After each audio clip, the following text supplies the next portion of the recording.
They thought I'd cry when they destroyed my future, but I smiled, because I had planned for their betrayal.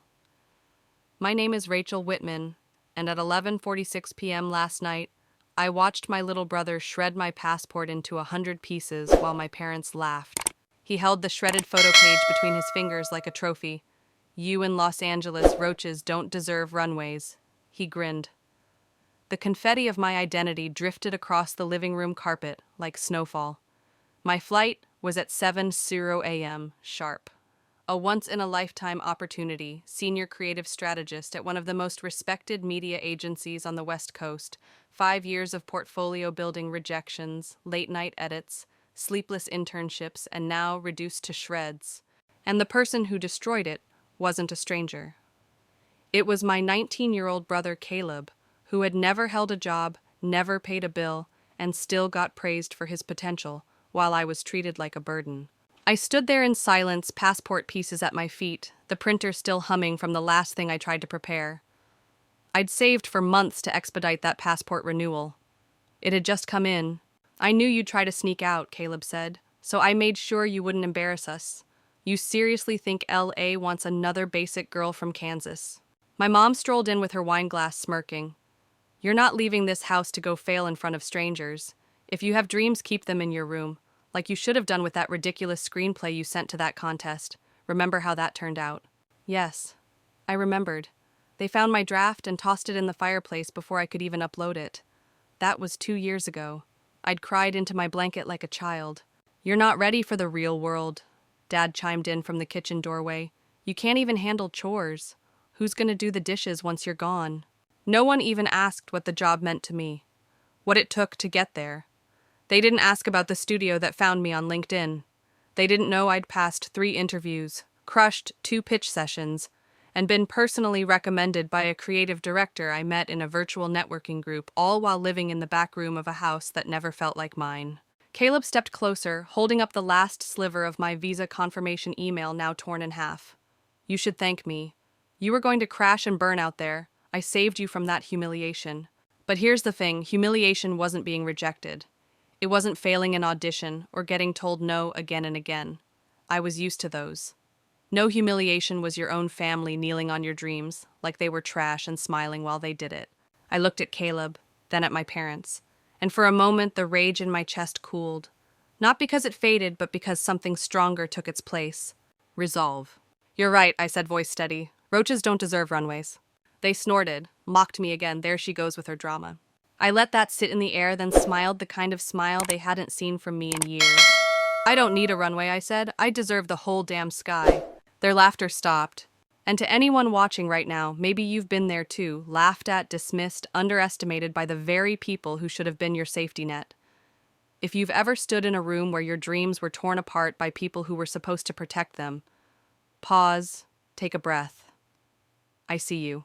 If you've ever been made to feel like you don't belong anywhere but in the shadows, leave a like. And stay with me because this story's just beginning. The silence after my words wasn't peaceful. It was sharp electric, the kind that makes you wonder if you've just cracked something open that can't ever be closed again.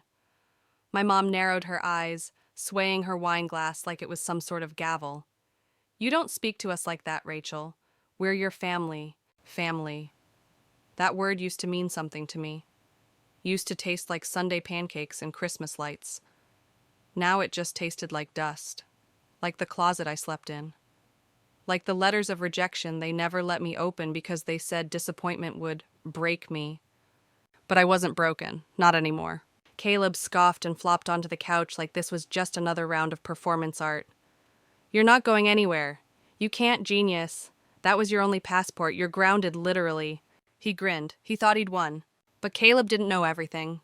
What they didn't see, what they never took the time to notice, was that I'd been preparing to leave for years. I hadn't just built a resume. I had built a plan. A real one. I remembered the exact moment it started. I was 22, just laid off from my first real job at a digital agency. That night, while scrubbing dishes and listening to my father rant about lazy millennials, I made a quiet decision I would never be trapped in this house again. Every paycheck since then, I'd saved what I could, even if it was just $20 here, $40 there. I took freelance gigs under a fake name, designed logos for Twitch streamers, wrote ad copy for startups, helped clean up websites. I used burner emails so Caleb wouldn't snoop. Every dollar went toward my flight fund. They thought I was addicted to my screen, but I was learning, teaching myself Adobe Premiere, taking online writing courses, building a portfolio they never bothered to ask about. And I didn't just renew my US passport, I applied for a secondary one. My grandmother was born in Ireland. She passed before I turned 10, but I found her birth certificate hidden in an old box with her funeral mass card. It made me eligible for citizenship by descent. I'd been working with a Dublin-based legal service for 18 months to get it processed. The Irish passport came in 3 weeks ago, tucked in a separate envelope addressed to a P.O. box I paid for in cash. I kept it in a safe deposit box at a credit union 2 towns over, far from prying eyes. And tonight that plan became more than a backup. It became my way out. But I didn't say that, not yet. Instead, I stood there letting them believe they'd won. That I was trapped again. That they were the center of my life, not just a chapter I was ready to close. My dad lit a cigarette, the one he only pulled out when he thought he'd crushed someone's spirit. "You'll call the agency in the morning," he said flatly. "Tell them you had a death in the family or something. They'll understand. Then we'll talk about how you can earn our trust back." I nodded slowly like I was considering it. "Sure," I said. Caleb beamed. And inside I set a clock in my mind. 3 hours. That's how long until I left this house for good. What they didn't know was I had 1 suitcase already packed and hidden in the attic crawl space. The essentials: clothes, documents, USB drives. My real luggage had been picked up by my best friend Sophia that afternoon, under the excuse of dropping off college stuff. What they also didn't know, Sophia booked a hotel near the airport in my name, 2 towns over, and she was waiting for my text. Every piece of this escape had been designed around one assumption: that they would try to stop me. I just never imagined how far they'd go, but I wasn't afraid. Because when you spend your entire life being treated like backup, you learn how to plan like a lead. And I promise you, no matter how many people try to erase your path, if you keep walking, you'll carve one anyway. At 2:17 a.m., I stood barefoot in the kitchen, quietly peeling an orange, not because I was hungry, but because I needed something ordinary to anchor myself. Every second ticking past on the microwave clock was a countdown to freedom. I heard Caleb snoring from the living room. He'd fallen asleep under a blanket he used to steal from my bed when we were kids. The irony would have been funny if it didn't sting. Just 12 hours earlier, I'd thought maybe this family would say, "We're proud of you." Instead, my mother had muttered, "Scrubbing floors is the only thing you're good at." It always amazed me how they framed it, as if I were some shameful detour in their otherwise perfect narrative. Dad was the town's insurance guy. Mom worked part-time at a consignment shop and called it a lifestyle brand. And Caleb, he was the golden child. The 19-year-old entrepreneur with 3 failed YouTube channels, a podcast that had 1 listener himself, and a line of merch. He convinced my parents to front $3,000 for which still sat in boxes in our basement. Yet they praised him, worshipped him. Me, I paid rent for a closet. Literally. When Grandma's old storage room got cleaned out, they let me stay there with no windows, no outlets that worked, and a door that didn't lock. $250 a month. Cash only. And when I hesitated once about the rent, Mom screamed that I was ungrateful. Ungrateful. After I did the cooking, the dishes, the laundry, after I kept quiet when Caleb crashed my old laptop trying to mine crypto, after they used my name to apply for a credit card and maxed it out by accident, but I still stayed. Why? Because I didn't want to believe it. That the people who raised me didn't love me, they just loved what I could give, what I could clean, what I could carry. That night, as I tiptoed into the hallway, I paused outside Caleb's room and saw the poster he'd printed and taped to the wall just last week. Success is staying loyal to your circle. I wanted to laugh, but mostly I wanted to cry. Because for years I had been loyal. I'd folded myself into the shape they demanded: small, silent, useful. I told myself it was noble. That family meant sacrifice. But really, it was just survival. I crept into my closet room, lifted the panel in the floor, and pulled out the duffel I'd hidden weeks ago. A change of clothes, copies of my resume, emergency cash, a prepaid burner phone I'd picked up at a corner drugstore. It wasn't much, but it was mine, and it was enough. From my bed, an old camping mat rolled over a warped floorboard. I opened my laptop. The screen flickered to life, and I checked one last time my Irish passport confirmation, airline reservation, hotel check-in, all secured under my new email alias. Then I opened a document I hadn't touched in months, the day I stopped being the backup plan. It was a draft, an essay I'd written when I first applied for the job in LA, the one they shredded, the one that got me noticed, the one that proved my story, my voice mattered. I read it slowly, my fingers tracing each word. The girl you tried to ground is the woman who learned how to fly. That's the sentence I ended it with. And tonight it didn't just feel like a line, it felt like a promise. You know, maybe you've lived this too. Maybe you've been called selfish just for choosing yourself. Maybe you've been made to believe you owe the people who've only ever collected pieces of you. But let me whisper this, you don't owe anyone your silence. You don't owe anyone your wings. At exactly 2:42 a.m., I zipped the duffel shut and held my breath. This was it. My escape wasn't some movie scene with dramatic music and a suitcase rolling down a hallway. No, it was quiet, sharp, like cutting through fabric in the dark, knowing you only have one shot to get it right. I grabbed the phone, texted Sophia one word now. She replied in less than 10 seconds. On my way. 8 minutes, trunk's empty, let's fly. Sophia was the only person outside that house who truly saw me. We met at a part-time barista job in college. She saw me crying in the stockroom one day and offered me a napkin and half her sandwich. That's how our friendship started, and somehow across all the chaos in my life she stayed. While my parents rolled their eyes at my dreams, she read every script I ever wrote. When Caleb called me delusional, she whispered, "They're not ready for what you'll become." And now she was the one pulling up to my driveway at 3:00 a.m., headlights off, engine humming like a heartbeat. I slipped out the side door, leaving the kitchen lights on so they'd think I was still in the house. Every creak in the floor felt like a betrayal. I knew exactly which tile to step over, which hinge to hold so the door wouldn't groan. Outside the air was cold. Kansas wind, that biting kind, that always made me feel smaller than I already felt. But tonight it was different. It didn't chill me. It woke me. I climbed into Sophia's car, tossed the bag into the back seat, and buckled in. "You ready?" she asked, eyes scanning me. I nodded. Then paused. Wait. I pulled out my phone and opened the file, the one I'd saved days ago. The footage. See, while they were busy destroying my passport, I had hit record on the house security system they installed ironically to monitor me in case I tried to steal from them. The camera in the corner had perfect footage of Caleb feeding my passport into the shredder. Mom's voice slurring something about floor scrubbing and Dad saying, "You'll call the agency tomorrow. This ends here." I had downloaded the clip, edited it, subtitled it, and I scheduled it to go live at exactly 7:00 a.m., right as my plane was set to lift off. I wasn't trying to be petty. I just needed the truth to live somewhere other than inside my chest. I needed people to know what happened, not because I wanted revenge, but because I wanted release. I wanted air, space, flight.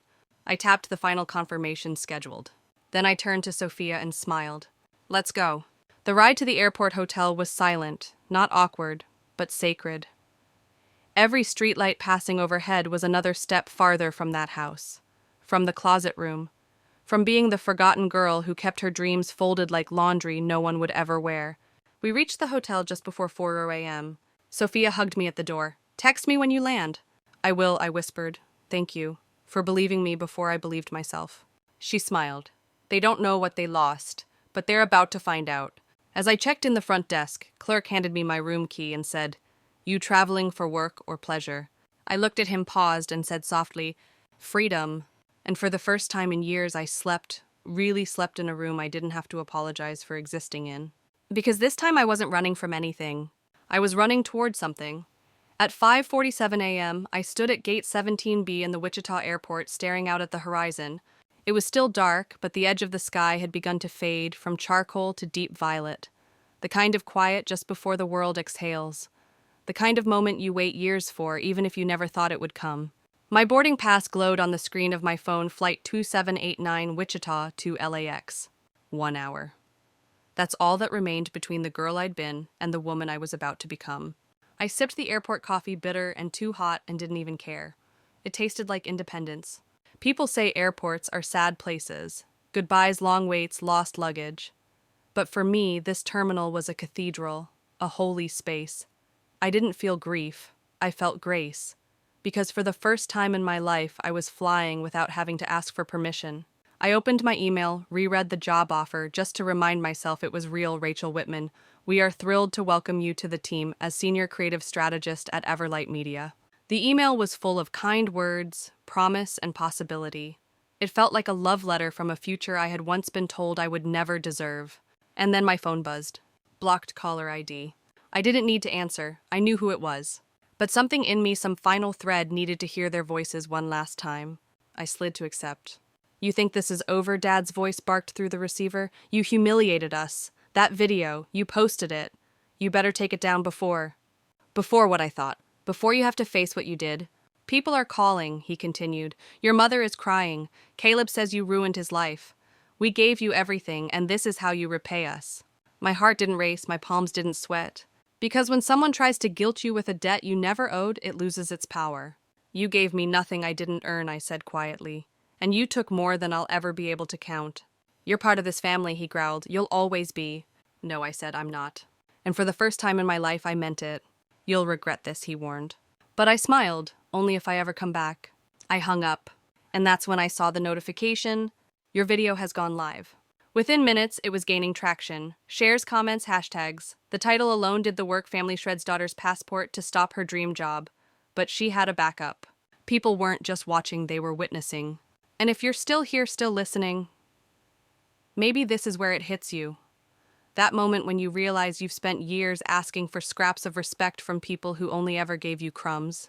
If you've ever had to build your dreams in the shadows, if you've ever had to hide your hope like contraband just to survive, tell me about it in the comments. I want to hear your story too. Because the more we say it out loud, the less power they have over our silence. This isn't just my story anymore. It's ours. The jet engines roared beneath me as the plane ascended, cutting through the early morning clouds like a promise finally kept. I leaned back in my seat window, shade-up eyes fixed on the horizon that had always felt so far away. But now it was mine. At 30,000 feet, the house I grew up in, its walls, too narrow for my voice, too dark for my dreams, was nothing more than a memory disappearing beneath the clouds. The guilt, the bruised silence, the room without a lock, all of it fading into distance. I turned off airplane mode to check the video. 612,000 views. In 4 hours? The top comment read, "Who says roaches don't deserve wings to their own child? This woman is stronger than all of them combined." Another, "I'm crying at gate A6. I feel like she told my story. We see you, Rachel." For a moment I couldn't breathe. Not because of fear, but because I felt seen. Fully, completely, achingly seen. And it hit me this wasn't just a personal escape. It was a ripple. A crack in the dam. There were thousands, maybe millions of us out there. People told to stay small. Told we were too loud, too much, too ambitious. People who had to ask permission just to dream. I wasn't just flying away from something toxic, I was flying toward something collective, something defiant. But that didn't mean the fear was gone. My hands still shook when I thought about landing in LA. Would I find the apartment? Would I make it in this new role? Would I be strong enough when the loneliness crept in? What if they were right? What if I was just another girl who wanted too much? But then I remembered something my creative writing professor once told me back before my parents forced me to drop that class. If it terrifies you and sets you free at the same time, that's exactly where you need to go. I reached down and unzipped the outer pouch of my backpack. Inside was the Irish passport, the one they didn't know about. The one I fought to obtain behind their backs. I ran my fingers over its surface, over my name embossed in gold. Not because I needed the reminder it was real, but because it proved I was. They could take everything from me, my bedroom, my clothes, my money, even my name in their mouths. But they could not take my ability to begin again. Behind me, a woman tapped my shoulder. "Hey," she said kindly, "I saw your video. It just popped up. That was brave." I turned surprised. "You watched it?" She nodded. "I haven't spoken to my family in years. What you did, that took guts. Thank you." I whispered thank you back. And then we sat there, strangers on a plane, but somehow not strangers at all. If you're still watching, still listening, maybe you've also walked through that kind of fire. Maybe you've stood in a room and realized you were the only one not clapping for your own pain. Let me tell you something, survival is an act of rebellion. Thriving, that's revolution. So tell me, when did you first realize you were more than what they called you? Because once you answer that, they never get to define you again. When I landed at LAX, the terminal was alive with noise, the kind of noise that once would have overwhelmed me. Rolling suitcases, people shouting into phones, kids crying, airport announcements overlapping. But now it sounded like freedom, chaotic, messy, unfiltered freedom. I clutched my duffel passport, still warm from my hand, and moved through the crowd like someone who finally belonged in the world. A woman in a tailored blazer held a small sign with my name, Rachel Whitman. She was from Everlight Media, the company that saw my value before my family ever did. I'd only spoken to her through Zoom, but now face to face, she smiled like she had known me forever. "Long flight?" she asked. "Best flight of my life," I said. She laughed, then looked at her phone. "You're trending, by the way." I blinked. "Still?" "Oh yeah," she nodded. "Over 1.2 million views. Harja Roaches Don't Deserve Wings is now being used ironically. You're kind of a symbol."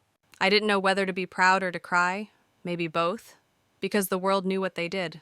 And for once, I didn't have to explain myself.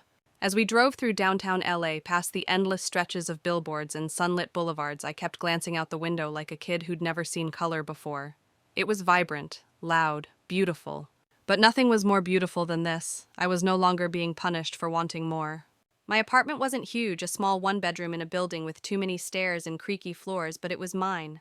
No closet, no fake rent, no shouting matches over control. Just peace and space and sunlight through real windows.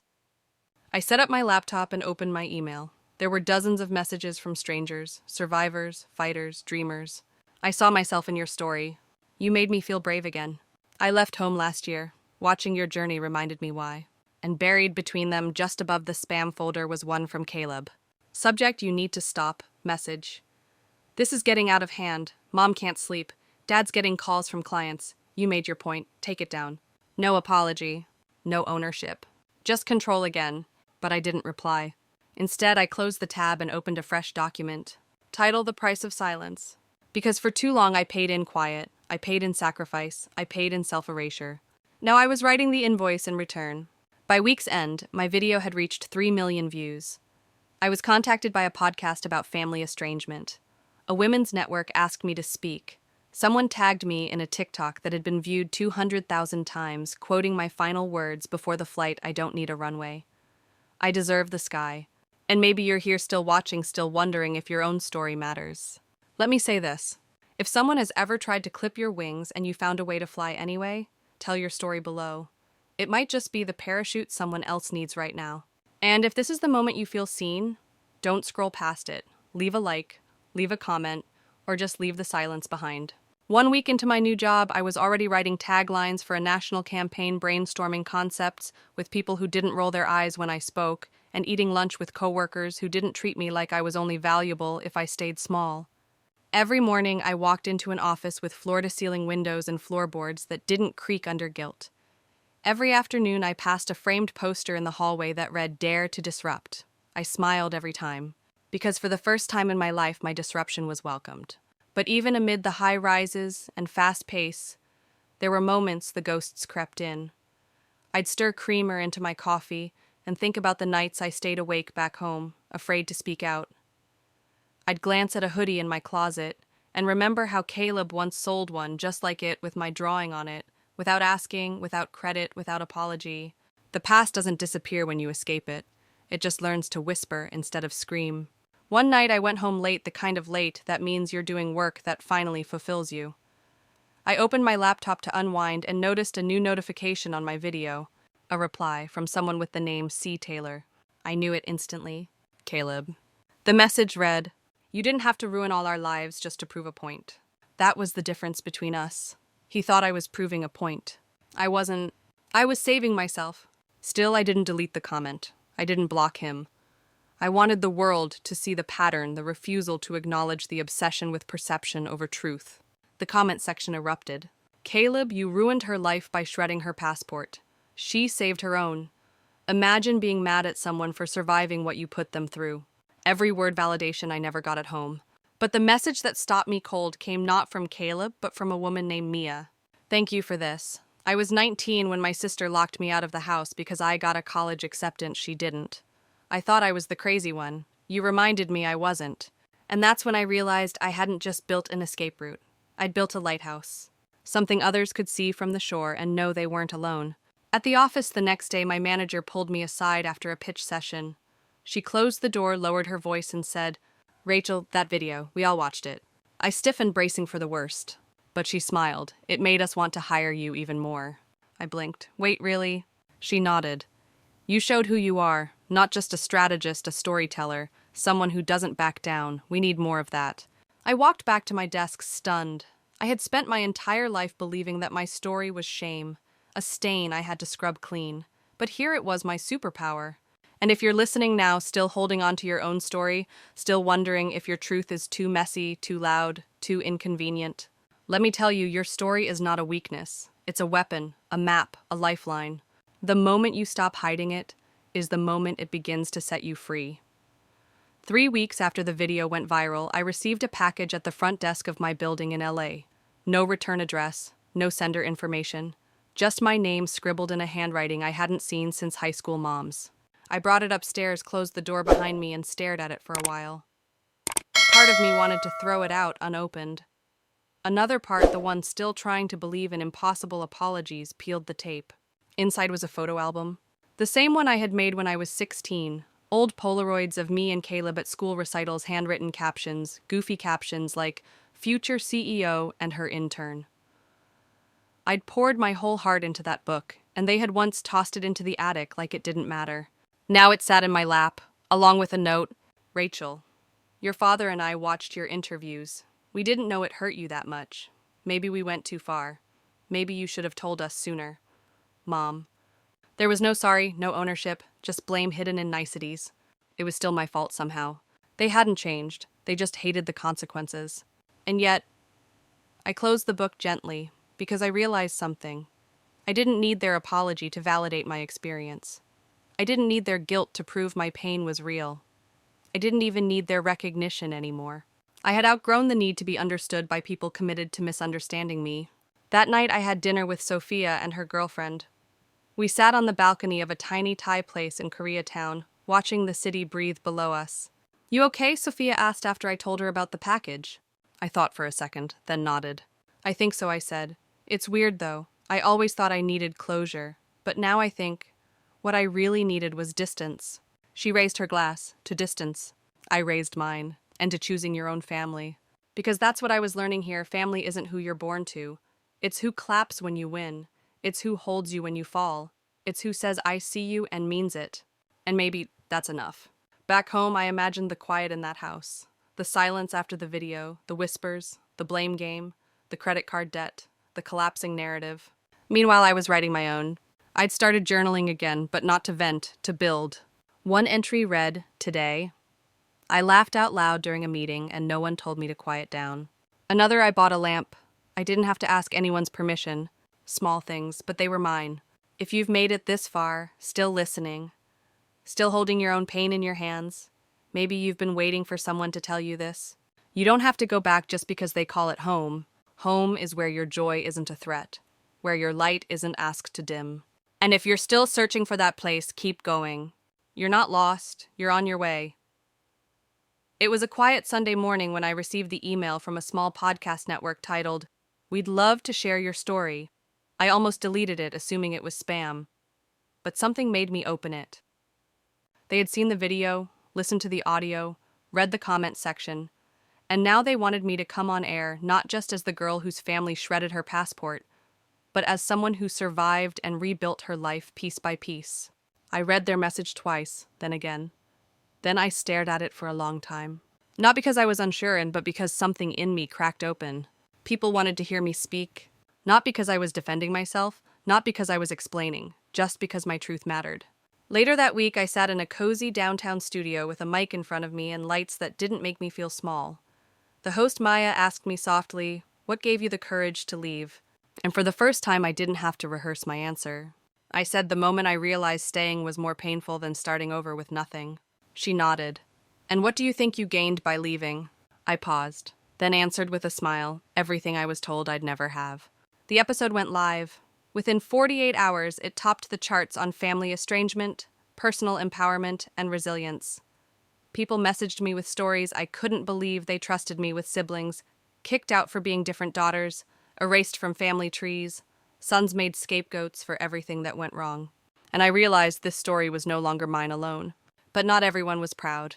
3 days later, Caleb posted an unhinged Instagram story screaming at haters, blaming me for his mental breakdown, claiming he'd been set up and taken out of context. He showed a whiteboard of his rebranding plan, complete with a merch line that read, "Real ones stay loyal." The comment section turned savage, not cruel, just honest. "You shredded her passport and expected loyalty. You're 20 and still using your parents' money. Be serious." He went private again, deleted his TikTok.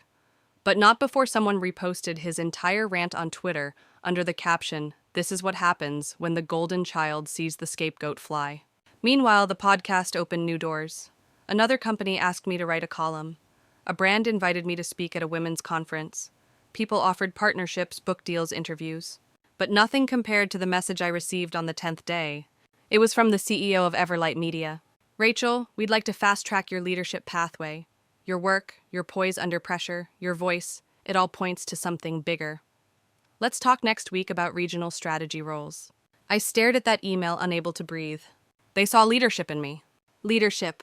Not a maid, not a backup plan, not a girl in a closet, a leader. And if you're still with me, if you're sitting in your own version of a too small room wondering if anyone will ever see you for who you are, hear this. Your worth is not defined by the walls you were born within. It's defined by the ceiling you break through. So if you've ever been called too loud, too bold, too much, leave a comment. Share your voice.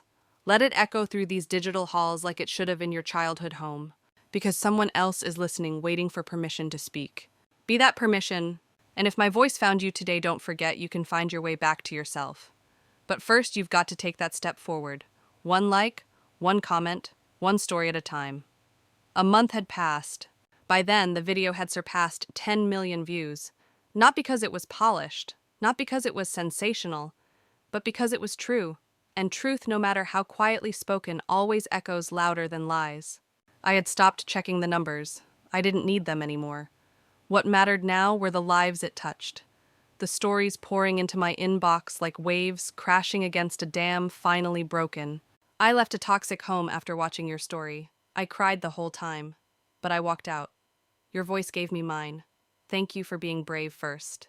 One night, while reviewing a new campaign pitch, I received a call from an unknown number in Kansas. I didn't answer. A few minutes later, a voicemail popped up. It was my mother.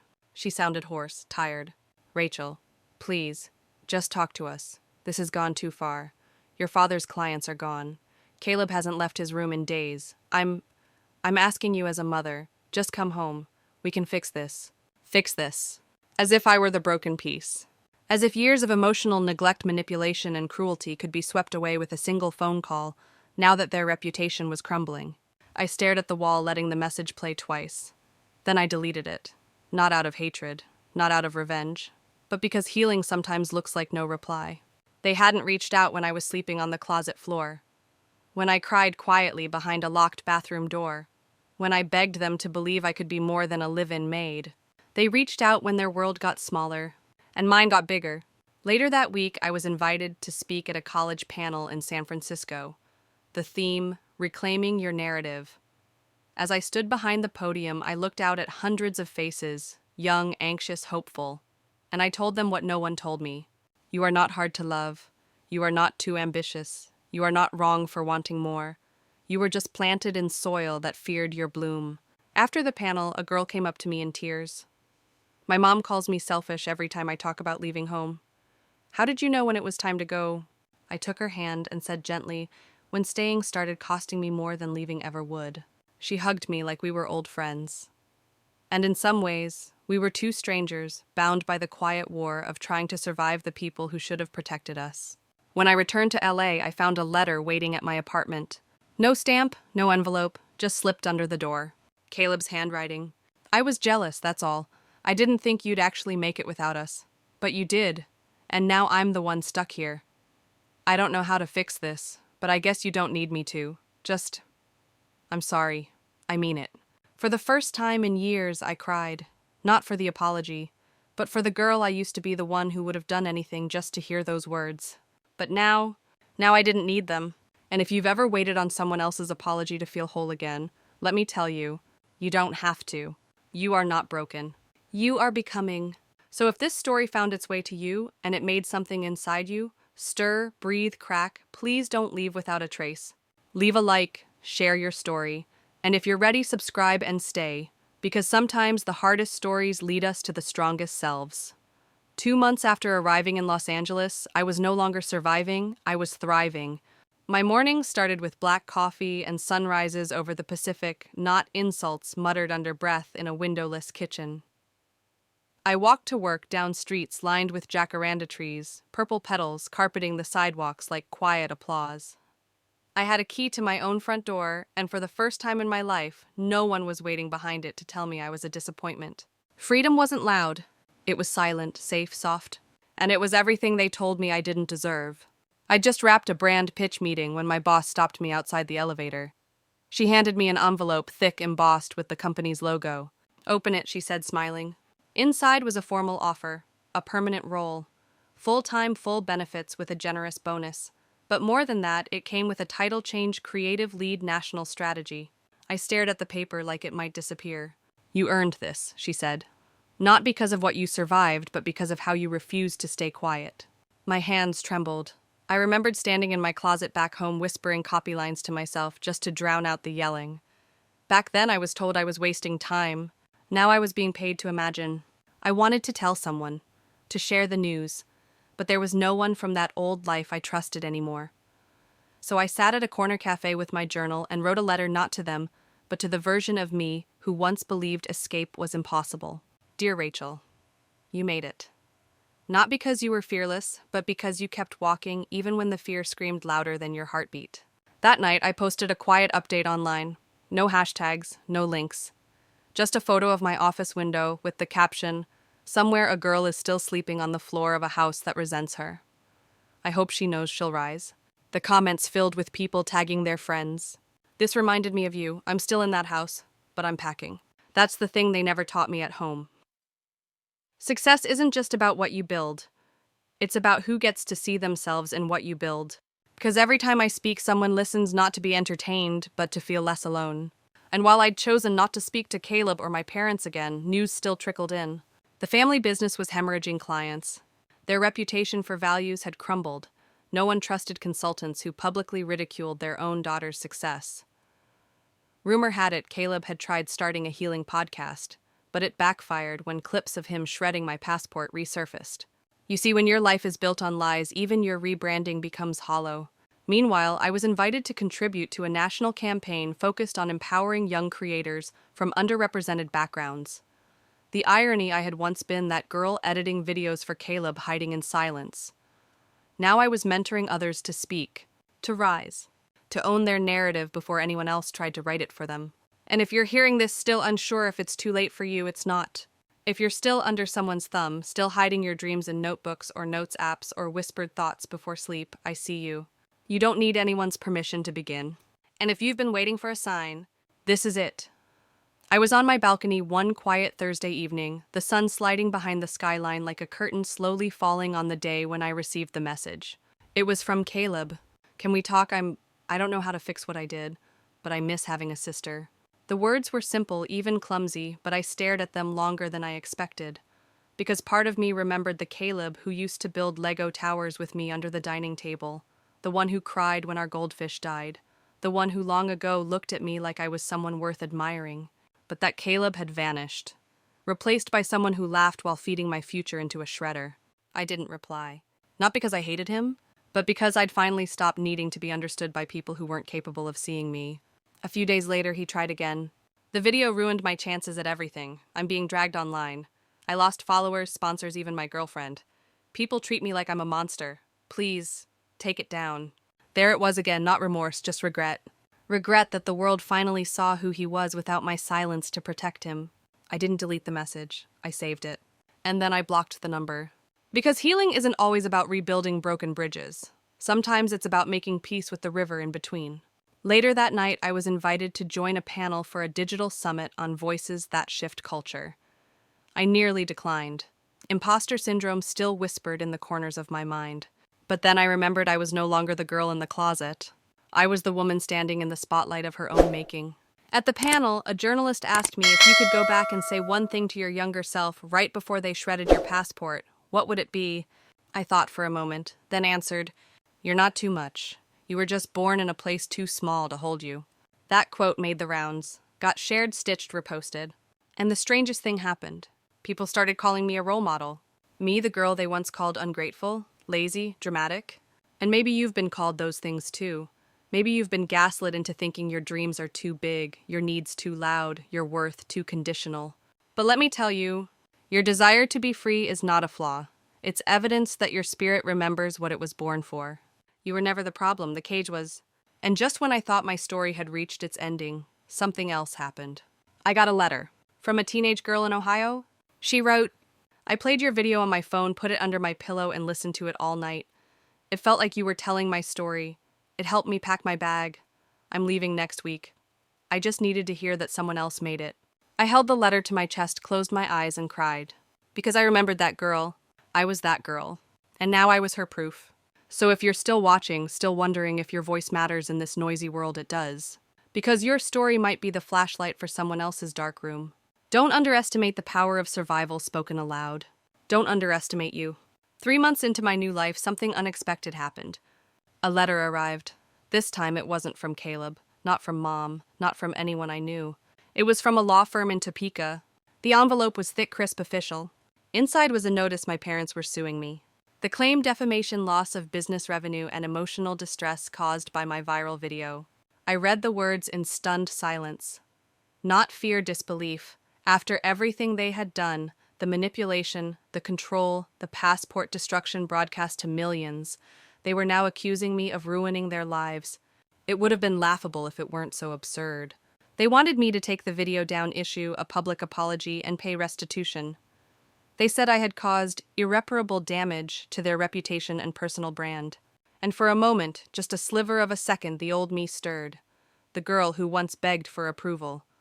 The girl who might have considered it. But I wasn't that girl anymore. I forwarded the documents to my attorney, a woman named Brooke, who had been following my story since the podcast. She called me within the hour, calm but sharp. "They think you're still scared," she said. "Let's remind them who you are now." Our response was swift, precise, brutal in its clarity. Our client possesses not only visual and audio evidence of emotional abuse, financial exploitation, and property destruction, but also a record of documented retaliation following her legal relocation. If your clients wish to proceed, we're happy to meet them in court with a full archive of footage, emails, bank records, and statements from professionals willing to testify on her behalf. Alternatively, we recommend withdrawal of the claim to avoid further reputational and legal damage. They folded within 72 hours. No apology, no phone call. Just silence.